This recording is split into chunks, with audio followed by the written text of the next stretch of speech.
Representante Fundos Nações Unidas para a População Ilha Timor-Leste apoia o equipamento simulador Partus Nian para ensino superior Parteira Tolu Ilha Timor-Leste.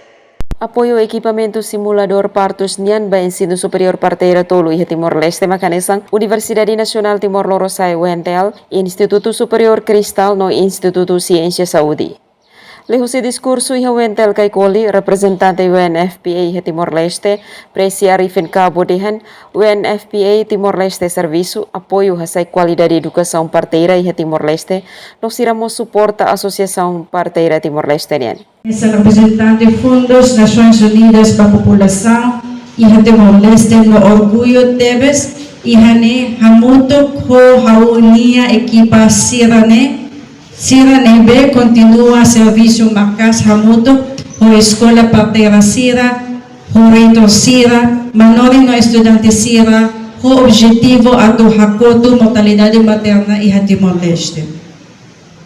Au conhece parteira oin iha haunia Morris, baihira hau isinrua iha Espanha, parteira ajuda hau atu prepara durante semana hirak no parto, no prepara ba parto iha hospital, mai veloz durante parto, tanpa momento neve hau opera cesariana. Anesin jovem profissional serviço salva-mortes iha comunidades indígenas, hau serviço ho parteira idan nebemos hola papel hanesan enfermera no médico iha momento hanesan tanba niadet maka servi suko hirak nebe remota.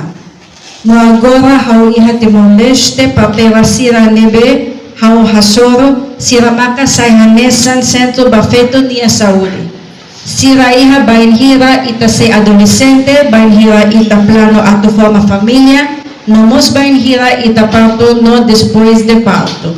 Nyadehan UNFPA foco iha area principal hat, makanesang a força treinamento parteira baseia ba competência, desenvolve mecanismo regulatório neve forte hodi assegura qualidade de serviço, hasai parteira siranialian lihusi ha força associação parteira, no halo advocacia hodi hasai investimento iha serviço obstetricianian. Iha fatinganesan vice-reitor assunto administração finanças UNTL, Elio Augusto Xavier informa, UNFPA ne apoio ne importante tebes. Niamos actuir ho intervenção husi UNFPA hodi contribui reduz número mortalidade ba inang hoan. Natalina Lopez, STL News.